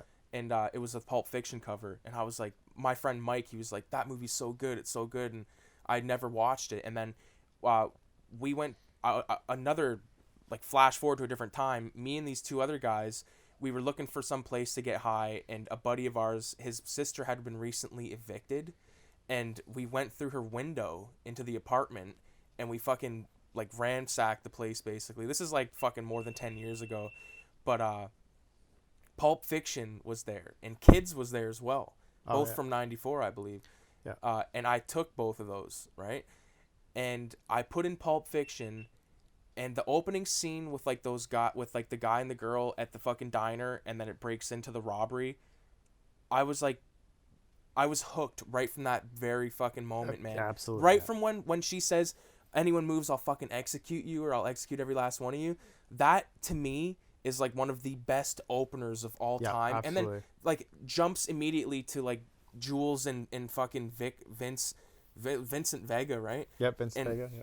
like, did you like? It's like, how the fuck. Like, there's nothing like that before, really. You know what I No, mean? It's not so not really. out of the blue, and I Maybe love maybe it. Natural Born Killers ahead of that, but really not in a narrative standpoint. Pulp Fiction stands alone as really something special at that point.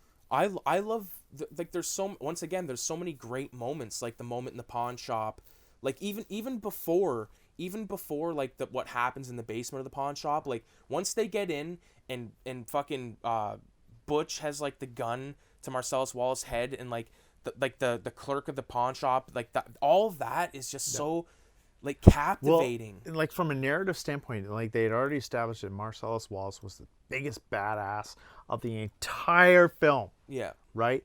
Right up until that. yeah, And then they show him getting fucked in the ass. yeah, And that tells you what this world is like, right? Yeah.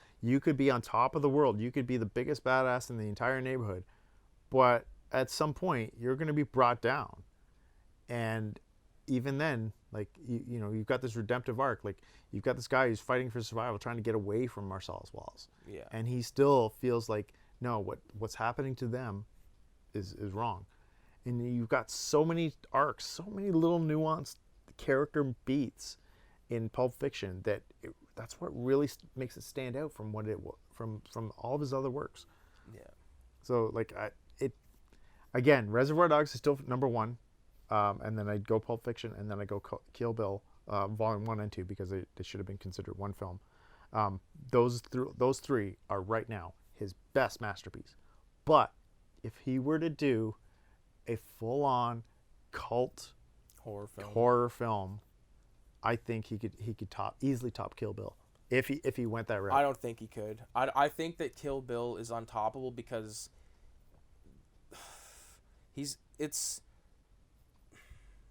hard to explain my feelings about that film. Well, Kill Bill was an absolute love letter to kung fu cinema from the 70s. But also the revenge, like rape revenge films of the 70s, movies Yes. like Thriller, Or also I Spit on Your Grave. I Spit on Your Grave, but literally the movie Thriller, also known as They Call Her One Eye, that's where you get the character that Daryl Hannah plays. Yeah, I know. Like yeah. that's straight from the 70s of the Grindhouse. You got like her getting buried in the fucking the grave. Like that's right out of like either like some backwards western But that's film where I'm saying, like, that's where the Kill Bill loses some of its steam, because it is such an homage. It is replaying those beats. Whereas if he did an actual cult film with a, you know, serial killer Jim Jones type documentary type thing, Yeah. he could explore new worlds of But cinema. not in a documentary film. Not in a documentary No. film way, but he could explore new elements of cinema rather than rehashing what was. Right. Like I want to see, I'm obsessed with seeing original stuff. So with movies like The Babadook and, like we said earlier, like The Vivitch. Which, speaking of Babadook, I finally realized why I wasn't that into that one was because Doctor Who did it first.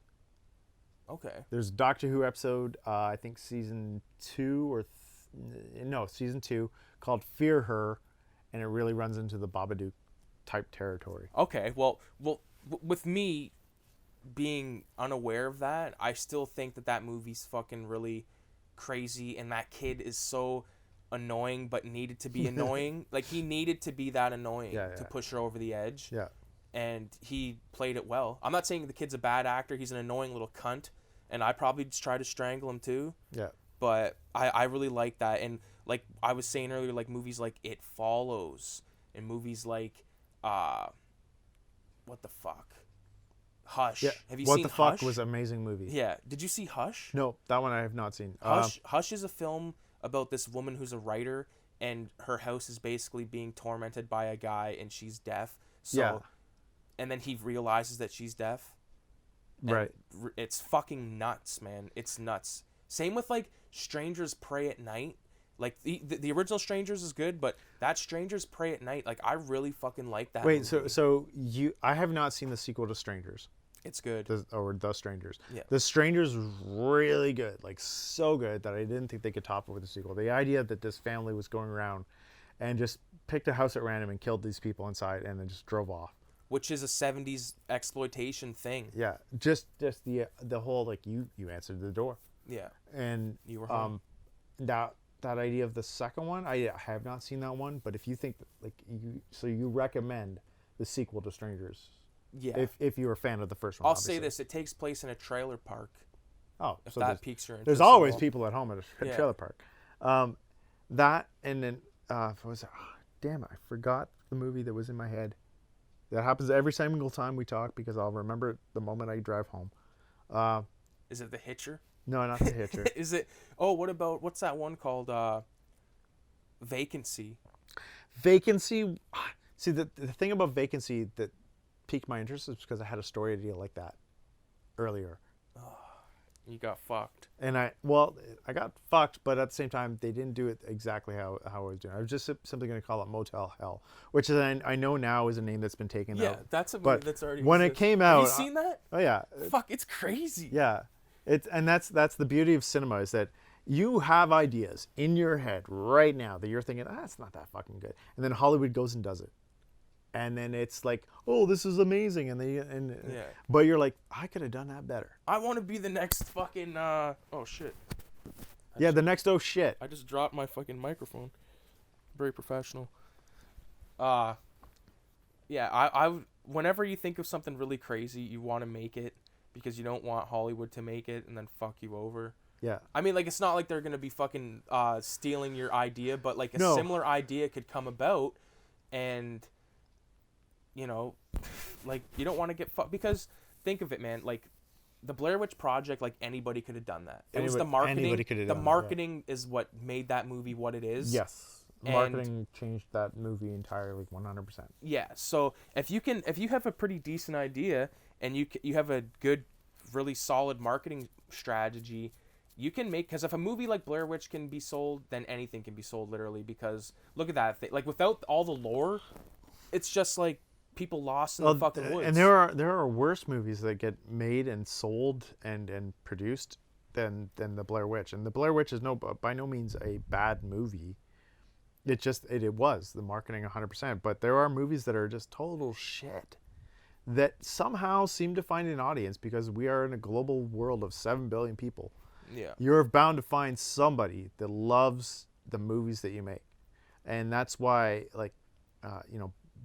Beelzebub is able to produce and continue to make movies that you may not like, but at the same time, there's an audience out there that just loves to watch that type of movie, and that's where Bluntzilla needs to go, is to continue to make movies you're passionate about, and just keep doing that. That's why like my productions that. Unfortunately, I haven't done many narrative movies as you, but at the same time, it's keep doing what you love when you're making films, and eventually, you'll find your audience and you keep making movies. Yeah, like I think if you take a look at the first film that me and my brother shot in 2012, and then line that up to Spiral Scratch, which was the latest one, like it's insane because and I've utilized like all this shit because like when you and it's not only from like even Love in the UA. I mean, technically that's in the Bluntzilla universe. Oh yeah, that's definitely Bluntzilla. It's a Bluntzilla. It's in the fucking realm. Yeah. It's under the umbrella of the Purple Demon, but it's so cool to be able to like, because when I first started doing this, it was just something to do, right? Because I wanted to like edit, because I probably watched something where like they were editing something, but it really was Grindhouse with the fake trailers, but I remember like not like rushing these movies out, like just trying to rush them out. Like I'd shoot them in like 20 minutes and then try to edit them. There'd be like one blood gag, but now it's like weeks and fucking sometimes months of planning and then getting it made, and it's so fun. And now like we have a decent amount of stuff to be made. Like I have so many scripts. I have like 3 or 4 that we could not rush into, but Put it in production. production. Yeah, absolutely. And I want to just continue making these films, like, because it's so fun. Like Spiral Scratch, I shot in a day, and then that was in April, and I've just kind of been sitting on it. But Well, that's the thing. I think right now, like one, we're developing a core group of people that one care about cinema and want to produce films, even regardless of how much money it makes or costs. We're like, I don't know, like how much did it cost to do Love in the UA? the only thing Outside of the I bought, Fanshawe rentals and me taking my girlfriend out to Tim Hortons for lunch.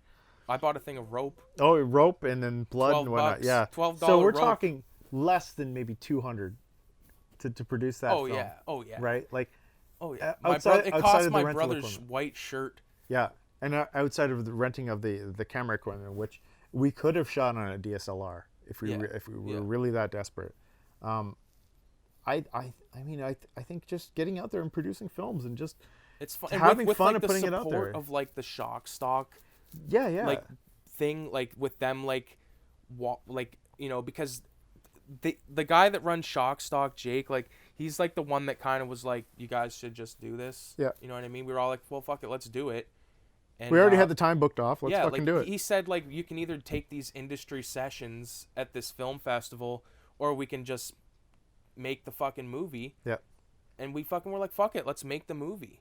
So, Exactly. Yeah. You know. And I think I I'm happy that we went that route, because one, it was a challenge as a director to take a script that I had never seen, and push it through. I mean, obviously we changed some of the wording just based on actors and stuff, and we did cut some scenes, but it was the collaborative option of how we did it. Yeah. Like, that was amazing. The fact that we were on point, all three of us, you know, you, me, and Dave, were on point in terms of what this film was going to look like and what it needed to be. That there was no arguments about like, oh, well, why are you cutting this out? This is my favorite scene. We were like, no, we were in sync on that film, and I loved it. And we were all on the same page that it needs to be edited by fucking 7:30 the next day. So there's no time to fuck around. Yeah. Like, there's no time to bullshit. And the only time we bullshitted around was when we were waiting for nightfall, basically. Yeah, no. And even then, it was like we knew we needed to wait for nightfall for those scenes. We fucking GoPros going really crazy. Yeah, no, like in that, and during that shoot, we had a clear vision. We agreed upon the vision on the Friday night. We had a clear vision of exactly what we were going for. We knew we weren't making high art. We knew we were making something that was not necessarily going to 100% look like it was cinematic. But what came out of it was just, to me, like, that's the best short film that I've made. Like, and I think it shows through. You had the actors, you know, Nick and Carolyn. Your girlfriend? I'm forgetting my girl. I just want to say my girlfriend, but I'm trying to remember her name. Yeah. I just call her baby. Yeah. That they, you know, they were. Who you, Patrice O'Neill? Hey, bitch, come here. Yeah, no, it's like they came on board. They were you know, they were enthusiastic about being in the film. You know, granted, like, the longer it took, the less they were enthusiastic, but at the same time, they still pulled through. And I think they didn't bail. Yeah, they didn't bail, and I think we came out with, for a film that was really produced with 5 people, including 2 actors. Yeah. Right, we're including in that 5. What came out of that was better than what we did in school. Oh yeah, well, that was definitely like the type of challenge that comes with making a film in 48 hours is something like me and Dave, we were talking about. We did a film in 24 hours once called Bleeding Out, but that was a minute and there was no dialogue. Yeah. This was 5 minutes and we did it in 2 days, like less than 2. It's crazy because, like, I've always wanted to make like a dialogue heavy film, but it's just too. And I think this is the first one of your films that was actually dialogue heavy. Yeah, because the last one that has any dialogue is, like, where it shows on screen is Midnight Marauder, and that was the 3rd film. Or even, yeah, that one and Purple Demon had some dialogue, but it was more dialogue that was recorded afterwards. Yeah. So that was a fun one. So, knowing now what we can do within 48 hours, are you pumped for the next production? I'm pumped. I want to remake Purple Demon. I think we could do that. I want to remake it because it was rush job, because I feel like the people that were there didn't really want to be there. Yeah. To be honest, and like, you know, I don't want to sound like a dick, but like I'm very anal when it comes to making movies, and like the whole thing was shot in 60 Yeah. and Like 60 frames per 60 second. frames a second. And Well, that's not too bad. And an autofocus though. Yeah, autofocus And like the definitely scenes changes that it, didn't need to be an auto, like, cause I didn't DOP this, and the thing with Fanshawe that pissed me off was they were so fucking anal about like this guy's the DOP, and then this guy's that, and like don't fucking tell them what to do kind of attitude. Yeah. And it's like, well, okay, I get that, but I want to make a film that's actually like at least halfway decent. You know what I mean? And like that's- I want it to look a certain way. Like Dave was our DOP on this, but I mean, I gave input on shot composition. You gave input on shot composition. He gave input on script. You know, like you wrote it, and he, you know, we all kind of work together. It's a the next film, I definitely want to do it like. I want to do it like the same, like kind of like guerrilla way. Like I want to like I have the first one that we do is going to be like the easiest one in terms of like location and whatnot. All we need is to use I think I might have mentioned this to you, the Highland Cinema. Yeah. I want to be able to get out front of there and like maybe get, if we can, get shots of the inside at all. And that's all I can say about that right now. But I have so many ideas right now kicking around, and it's good because I've never, like, my brother's always been down for this, but you're down to like to help make it. Yeah. Not just like be in it, you know what I mean? And it's Yeah. good because having to make these fucking films Not only getting access to the equipment from Fanshawe for now. yeah, and the access to the equipment. I mean, like, it'll be done after Fanshawe, the access to Fanshawe equipment. It's just nice right now. Right? Yeah. Well, I think like knowing that there's going to be something else coming out, a Bluntzilla or whatever production company that comes out of it, is, I think it's exciting news. But that juicy ass is really hitting me hard, and I got to take a piss, so I think this is a good time to wrap it up. Okay, all right. So, all right, thanks everybody for listening to episode 3 or 4 of Bluntzillavideo podcast. All right. Have a good night, guys. Adios.